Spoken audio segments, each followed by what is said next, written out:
Price the Lord. Welcome back to Bible quiz Kannada. ನಿಮ್ಮ ಮೊದಲನೇ ಪ್ರಶ್ನೆ, ಯೇಸುವು ಡ್ಯಾಶ್ ದೀಕ್ಷಾ ಸ್ನಾನ ಕೊಡುವನು? ನಿಮ್ಮ ಆಪ್ಷನ್ಸ್: ಎ ನೀರಿನಿಂದ, ಬಿ ಪರಿಶುದ್ಧ ನೀರಿನಿಂದ, ಸಿ ಪವಿತ್ರಾತ್ಮನಿಂದ, ಡಿ ಪ್ರೀತಿಯಿಂದ.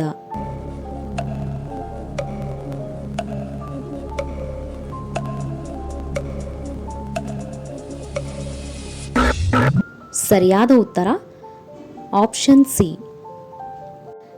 ಇದಲ್ಲದೆ ಯೋಹಾನನು ಸಾಕ್ಷಿ ಕೊಟ್ಟು ಹೇಳಿದ್ದೇನೆಂದರೆ, ದೇವರಾತ್ಮವು ಪಾರಿವಾಳದಂತೆ ಆಕಾಶದಿಂದ ಇಳಿಯುವುದನ್ನು ನೋಡಿದೆನು. ಅದು ಆತನ ಮೇಲೆ ನೆಲೆಗೊಂಡಿತು. ನನಗೂ ಆತನ ಗುರುತಿರಲಿಲ್ಲ. ಆದರೆ ನೀರಿನ ಸ್ನಾನವನ್ನು ಮಾಡಿಸುವುದಕ್ಕೆ ನನ್ನನ್ನು ಕಳುಹಿಸಿದಾತನು, ಯಾವನ ಮೇಲೆ ಆತ್ಮವು ಇಳಿದು ಬಂದು ಇರುವುದನ್ನು ನೀನು ನೋಡುವಿಯೋ ಆತನೇ ಪವಿತ್ರಾತ್ಮದ ಸ್ನಾನವನ್ನು ಕೊಡುವವನು ಎಂದು ತಾನೇ ನನಗೆ ಹೇಳಿದನು. ನಾನು ಅದನ್ನು ನೋಡಿ ಈತನೇ ದೇವಕುಮಾರನೆಂದು ಸಾಕ್ಷಿ ಕೊಟ್ಟಿದ್ದೇನೆ ಅಂದನು. ಯೋಹಾನ 1:32. ಮುಂದಿನ ಪ್ರಶ್ನೆ, ಆದಿಯಲ್ಲಿ ವಾಕ್ಯವಿತ್ತು, ವಾಕ್ಯವು ದೇವರ ಬಳಿಯಲ್ಲಿತ್ತು ಮತ್ತು ವಾಕ್ಯವು ಡ್ಯಾಶ್. ನಿಮ್ಮ ಆಪ್ಷನ್ಸ್: ಎ ಪ್ರಾಮಾಣಿಕವಾಗಿತ್ತು, ಬಿ ಪರಲೋಕವಾಗಿತ್ತು, ಸಿ ಪ್ರೀತಿಯಾಗಿತ್ತು, ಡಿ ದೇವರಾಗಿತ್ತು.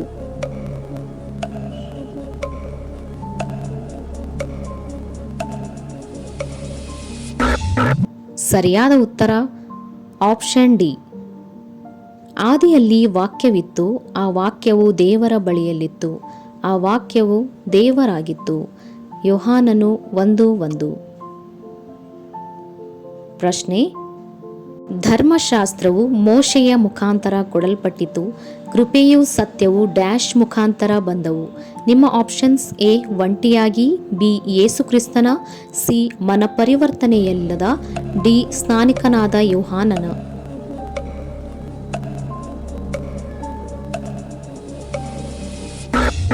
ಸರಿಯಾದ ಉತ್ತರ ಆಪ್ಷನ್ ಬಿ. ಧರ್ಮಶಾಸ್ತ್ರವು ಮೋಶೆಯ ಮುಖಾಂತರ ಕೊಡಲ್ಪಟ್ಟಿತು, ಕೃಪೆಯೂ ಸತ್ಯವು ಯೇಸು ಕ್ರಿಸ್ತನ ಮುಖಾಂತರ ಬಂದವು. ನಾವೆಲ್ಲರೂ ಆತನ ಪರಿಪೂರ್ಣತೆಯೊಳಗಿಂದ ಕೃಪೆಯ ಮೇಲೆ ಕೃಪೆಯನ್ನು ಹೊಂದಿದೆವು. ಯೋಹಾನ 1:17. ಪ್ರಶ್ನೆ, ಈ ಮನುಷ್ಯನು ಯೇಸುವನ್ನು ಹಿಂಬಾಲಿಸಿದ ಮೇಲೆ ತನ್ನ ಸಹೋದರನನ್ನು ಕಂಡುಕೊಳ್ಳಲು ಹೋದನು. ನಿಮ್ಮ ಆಪ್ಷನ್ಸ್: ಎ ಆಂದ್ರೆಯ, ಬಿ ಯಾಕೋಬ, ಸಿ ಎಲಿಯ, ಡಿ ಯೋಹಾನ.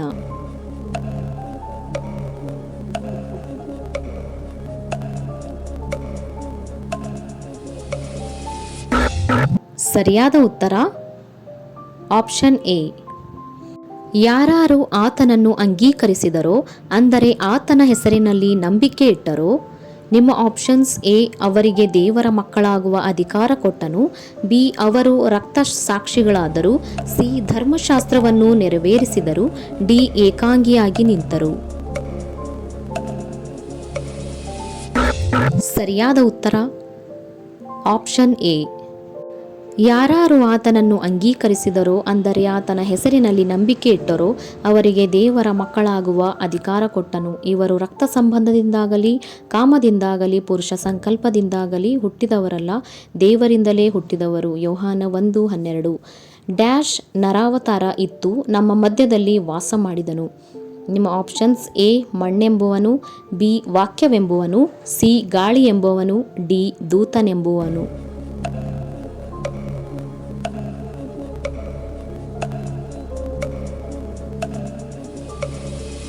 ಸರಿಯಾದ ಉತ್ತರ ಆಪ್ಷನ್ ಬಿ. ಆ ವಾಕ್ಯವೆಂಬವನು ನರಾವತಾರ ಎತ್ತಿ ನಮ್ಮ ಮಧ್ಯದಲ್ಲಿ ವಾಸ ಮಾಡಿದನು. ನಾವು ಆತನ ಮಹಿಮೆಯನ್ನು ನೋಡಿದೆವು. ಆ ಮಹಿಮೆಯು ತಂದೆಯ ಬಳಿಯಿಂದ ಬಂದ ಒಬ್ಬನೇ ಮಗನಿಗೆ ಇರತಕ್ಕ ಮಹಿಮೆ. ಆತನು ಕೃಪೆಯಿಂದಲೂ ಸತ್ಯದಿಂದಲೂ ತುಂಬಿದವನಾಗಿದ್ದನು. ಯೋಹಾನ 1:14. ಮುಂದಿನ ಪ್ರಶ್ನೆ, ಯೋಹಾನನು ಯೇಸುವನ್ನು ಏನೆಂದು ಕರೆದಿದ್ದಾನೆ? ನಿಮ್ಮ ಆಪ್ಷನ್ಸ್: ಎ ಎಲಿಯ, ಬಿ ಅಡವಿಯಲ್ಲಿ ಕೂಗುವವನ ಶಬ್ದ, ಸಿ ದೇವರು ನೇಮಿಸಿದ ಕುರಿಮರಿ, ಡಿ ಫರಿಸಾಯ.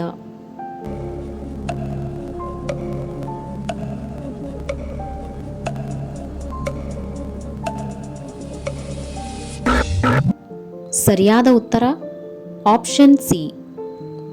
ಮರುದಿನ ಯೋಹಾನನು ತನ್ನ ಕಡೆಗೆ ಬರುವ ಯೇಸುವನ್ನು ನೋಡಿ, ಅಗೋ, ಯಜ್ಞಕ್ಕೆ ದೇವರು ನೇಮಿಸಿದ ಕುರಿ, ಲೋಕದ ಪಾಪವನ್ನು ನಿವಾರಣೆ ಮಾಡುವವನು, ನನ್ನ ಹಿಂದೆ ಬರುವವನು ನನಗಿಂತ ಮೊದಲೇ ಇದ್ದುದರಿಂದ ನನಗೆ ಮುಂದಿನವನಾದನು ಎಂದು ನಾನು ಹೇಳಿದ ಮಾತು ಈತನ ವಿಷಯವಾಗಿಯೇ.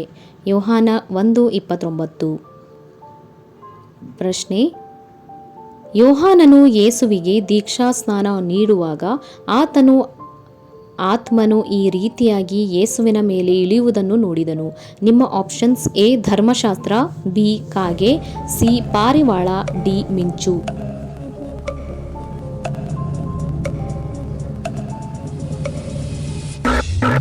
ಸರಿಯಾದ ಉತ್ತರ ಆಪ್ಷನ್ ಸಿ. ಪ್ರಶ್ನೆ: ಯೇಸುವು ಸೀಮೋನನಿಗೆ ನೀನು ಕೆಫೆನೆನಿಸಿಕೊಳ್ಳುವಿ ಅಂದನು. ಕೆಫೆನೆಂದರೆ ನಿಮ್ಮ ಆಪ್ಷನ್ಸ್: ಎ ನೀತಿವಂತ ಮನುಷ್ಯ, ಬಿ ಮೀನುಗಾರ, ಸಿ ಬಂಡೆಗಲ್ಲು, ಡಿ ನೀರಿನ ನದಿಗಳು.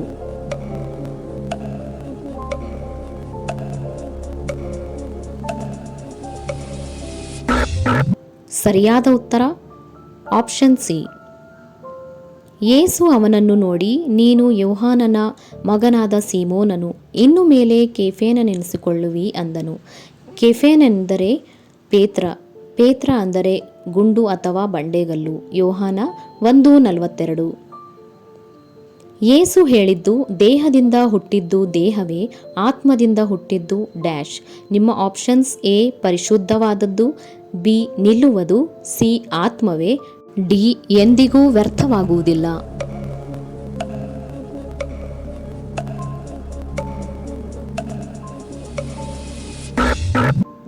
ಸರಿಯಾದ ಉತ್ತರ ಆಪ್ಷನ್ ಸಿ.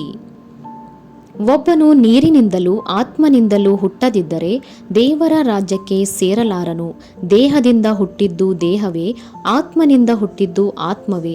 ನೀವು ಹೊಸಬರಾಗಿ ಹುಟ್ಟಬೇಕು ಎಂದು ನಾನು ನಿನಗೆ ಹೇಳಿದ್ದರಿಂದ ಆಶ್ಚರ್ಯಪಡಬೇಡ. ಯೋಹಾನ 3:5. ಪ್ರಶ್ನೆ: ಯೇಸುವಿನ ಬಳಿಗೆ ಬಂದ ಮನುಷ್ಯ ಯಾರು? ನಿಮ್ಮ ಆಪ್ಷನ್ಸ್: ಎ ನಿಕೋದೇಮನು, ಬಿ ಕಾಯಫ, ಸಿ ಬಾರ್ತಲೋಮಾಯ, ಡಿ ಮತ್ತಾಯ.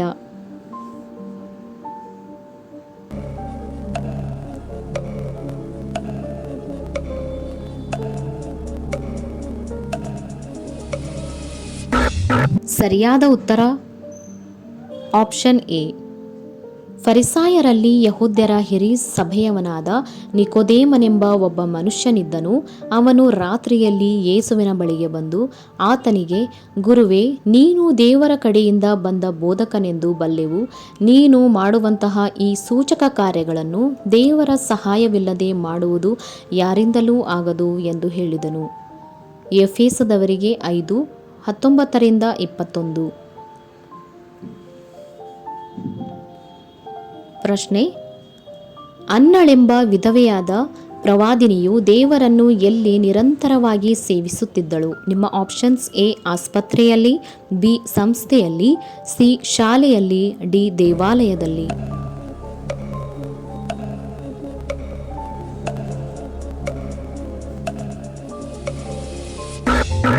ಸರಿಯಾದ ಉತ್ತರ ಆಪ್ಷನ್ ಡಿ. ಇದಲ್ಲದೆ ಅಸೇರನ ಕುಲದ ಫನುವೇಲನ ಮಗಳಾದ ಅನ್ನಳೆಂಬ ಒಬ್ಬ ಪ್ರವಾದಿನಿ ಇದ್ದಳು. ಆಕೆ ಬಹಳ ಮುಪ್ಪಿನವಳು. ಆಕೆ ತನ್ನ ಕನ್ಯಾವಸ್ಥೆ ಕಳೆದ ತರುವಾಯ ಗಂಡನ ಕೂಡ 7 ವರ್ಷ ಬಾಳ್ವೆ ಮಾಡಿ 84 ವರ್ಷ ವಿಧವೆಯಾಗಿದ್ದಳು. ಆಕೆ ದೇವಾಲಯವನ್ನು ಬಿಟ್ಟು ಹೋಗದೆ ಉಪವಾಸ ವಿಜ್ಞಾಪನೆಗಳಿಂದ ರಾತ್ರಿ ಹಗಲು ದೇವರ ಸೇವೆಯನ್ನು ಮಾಡುತ್ತಿದ್ದಳು. ಲೂಕ 2:36. ನೀವು ನಿಮ್ಮ ಅಂತರ್ಯದಲ್ಲಿ ಹೊಸಬರಾಗಿ ಡ್ಯಾಶ್ ಧರಿಸಿಕೊಳ್ಳಿರಿ. ನಿಮ್ಮ ಆಪ್ಷನ್ಸ್: ಎ ದೇವರ ಆಯುಧ, ಬಿ ನೂತನ ಸ್ವಭಾವ, ಸಿ ಬಿಳಿ ಶುಭ್ರ ವಸ್ತ್ರ, ಡಿ ಶುಭ್ರ ಮೇಲಂಗಿ.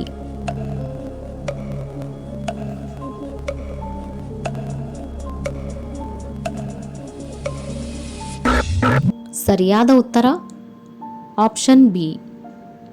ಯೇಸುವಿನಲ್ಲಿರುವ ಸತ್ಯೋಪದೇಶವು ಯಾವುದೆಂದರೆ, ನೀವು ನಿಮ್ಮ ಹಿಂದಿನ ನಡತೆಯನ್ನು ಅನುಸರಿಸದೆ ಪೂರ್ವ ಸ್ವಭಾವವನ್ನು ತೆಗೆದುಹಾಕಿ ಬಿಡಬೇಕು. ಅದು ಮೋಸಕರವಾದ ದುರಾಸೆಗಳಿಂದ ಕೆಟ್ಟು ಹೋಗುವಂಥದ್ದು. ನೀವು ನಿಮ್ಮ ಅಂತರದಲ್ಲಿ ಹೊಸಬರಾಗಿ ನೂತನ ಸ್ವಭಾವವನ್ನು ಧರಿಸಿಕೊಳ್ಳಿರಿ. ಆ ಸ್ವಭಾವವು ದೇವರ ಹೋಲಿಕೆಯ ಮೇರೆಗೆ ಸತ್ಯಾನುಗುಣವಾಗಿ ನೀತಿಯುಳ್ಳದಾಗಿಯೂ ದೇವ ಭಯವುಳ್ಳದಾಗಿಯೂ ನಿರ್ಮಿಸಲ್ಪಟ್ಟಿದೆ. ಎಫೆಸದವರಿಗೆ 4:22. ಮುಂದಿನ ಪ್ರಶ್ನೆ, ಯಾರು ಕಂಚುಕಿಯನ್ನು ದೀಕ್ಷಾಸ್ನಾನ ಕೊಟ್ಟ ತಕ್ಷಣ ಮಾಯವಾದರು? ನಿಮ್ಮ ಆಪ್ಷನ್ಸ್: ಎ ಯೋಹಾನನು, ಬಿ ಫಿಲಿಪ್ಪನು, ಸಿ ಮೋಶೆ, ಡಿ ಯೆಹೆಜ್ಕೇಲನು.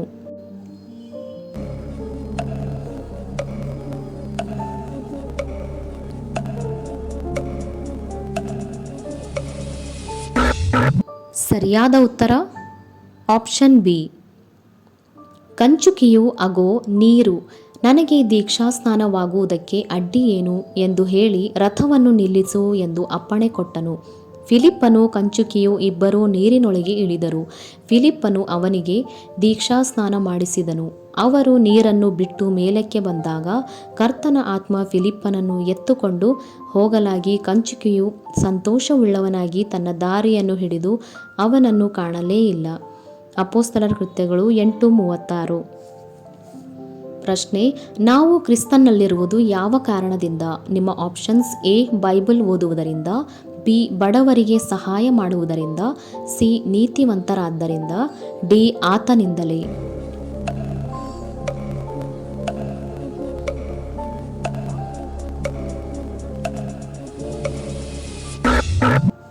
ಸರಿಯಾದ ಉತ್ತರ ಆಪ್ಷನ್ ಡಿ. ನೀವು ಕ್ರಿಸ್ತನಲ್ಲಿರುವುದು ಆತನಿಂದಲೇ. ಕ್ರಿಸ್ತ ಯೇಸು ನಮಗೆ ದೇವರ ಕಡೆಯಿಂದ ಜ್ಞಾನವು, ನೀತಿ, ಶುದ್ಧೀಕರಣ, ವಿಮೋಚನೆಗಳಿಗೆ ಕಾರಣನೂ ಆದನು. ಹೆಚ್ಚಳ ಪಡುವವನು ಕರ್ತನಲ್ಲಿಯೇ ಹೆಚ್ಚಳ ಪಡಲಿ ಎಂಬ ವೇದೋಕ್ತಿ ನೆರವೇರುವುದಕ್ಕೆ ಇದರಿಂದ ಮಾರ್ಗವಾಯಿತು. 1 ಕೊರಿಂಥದವರಿಗೆ 30:31. ಪ್ರಶ್ನೆ, ದೇವರು ಎಂಥವರನ್ನು ಆರಿಸಿಕೊಂಡಿದ್ದಾರೆ? ನಿಮ್ಮ ಆಪ್ಷನ್ಸ್: ಎ ಬುದ್ಧಿವಂತರನ್ನು, ಬಿ ಪಾಪಿಗಳನ್ನು, ಸಿ ಬುದ್ಧಿಹೀನರನ್ನು, ಡಿ ಬಲಿಷ್ಠರನ್ನು.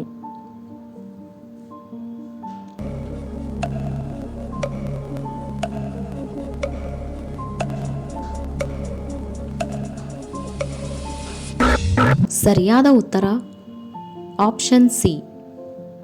ಸಹೋದರರೇ, ದೇವರು ನಿಮ್ಮನ್ನು ಕರೆದಾಗ ಎಂಥವರನ್ನು ಆರಿಸಿ ಕರೆದನೆಂದು ಆಲೋಚಿಸಿರಿ.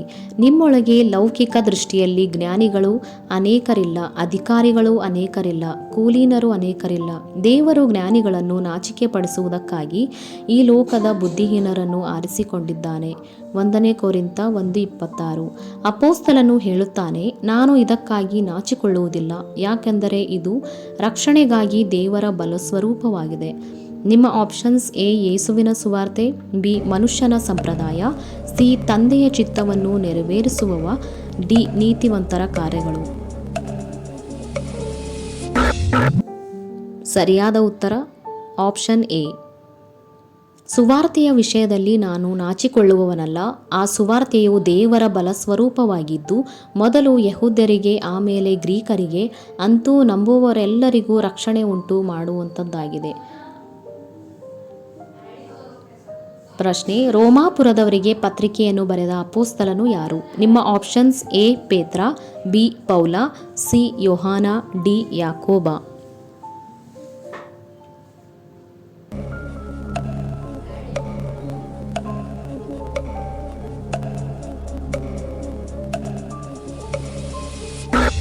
ಸರಿಯಾದ ಉತ್ತರ ಆಪ್ಷನ್ ಬಿ. ಪ್ರಶ್ನೆ, ತಾವು ಮಾಡುವ ಕಾರ್ಯಗಳು ಮರಣಪಾತ್ರವೆಂದು ತಿಳಿದಿದ್ದರೂ ಅವರು ಇದನ್ನು ಮಾಡುತ್ತಾರೆ. ನಿಮ್ಮ ಆಪ್ಷನ್ಸ್: ಎ ಮರೆಯಾಗಿಸುತ್ತಾರೆ, ಬಿ ಮಾಡುವವರನ್ನು ಅನುಮೋದಿಸುತ್ತಾರೆ, ಸಿ ತಮ್ಮ ಕಾರ್ಯಗಳಿಗಾಗಿ ಸುಳ್ಳು ಹೇಳುತ್ತಾರೆ, ಡಿ ನಾಚಿಕೆಯಿಲ್ಲದೆ ದೇವರ ಮುಂದೆ ನಿಲ್ಲುತ್ತಾರೆ. ಸರಿಯಾದ ಉತ್ತರ ಆಪ್ಷನ್ ಡಿ. ಅಪೊಸ್ತಲನು ಹೇಳಿದ್ದು, ನಾನು ಇನ್ನೂ ಮನುಷ್ಯರನ್ನು ಮೆಚ್ಚಿಸುವವನಾಗಿದ್ದರೆ ನಾನು. ನಿಮ್ಮ ಆಪ್ಷನ್ಸ್: ಎ ಭಯಗ್ರಸ್ತನು, ಬಿ ಸಭಾಮಂದಿರದ ಅಧಿಕಾರಿ, ಸಿ ಕ್ರಿಸ್ತನ ದಾಸ, ಡಿ ದೇವರ ರಾಜ್ಯದಲ್ಲಿ ಮೊದಲಿಗನು.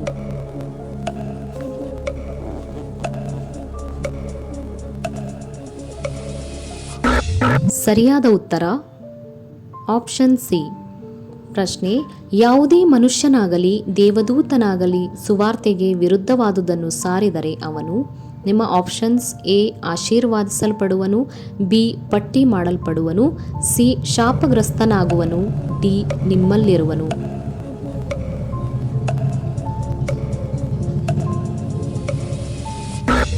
ಸರಿಯಾದ ಉತ್ತರ ಆಪ್ಷನ್ ಸಿ.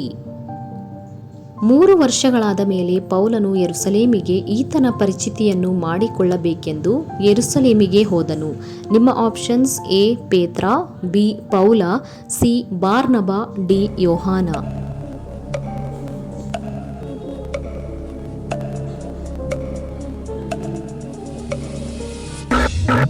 ಸರಿಯಾದ ಉತ್ತರ ಆಪ್ಷನ್ ಎ. ಪ್ರಶ್ನೆ: ಈತನು ನಮ್ಮ ಪಾಪಗಳ ದೆಸೆಯಿಂದ ತನ್ನನ್ನು ಮರಣಕ್ಕೆ ಒಪ್ಪಿಸಿದನು. ನಿಮ್ಮ options: A Yesu, B Gabriel, C Paul, D ಸೈತಾನ.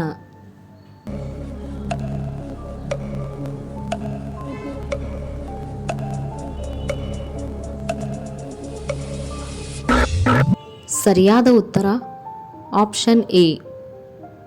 ದೇವರ ವಸ್ತುಗಳನ್ನು ಯಾರಿಗೆ ಹಾಕಬಾರದು? ನಿಮ್ಮ ಆಪ್ಷನ್ಸ್: ಎ ದಾರಿಹೋಕರಿಗೆ, ಬಿ ಹಂದಿಗಳಿಗೆ, ಸಿ ನಾಯಿಗಳಿಗೆ, ಡಿ ಪಾಪಿಗಳಿಗೆ.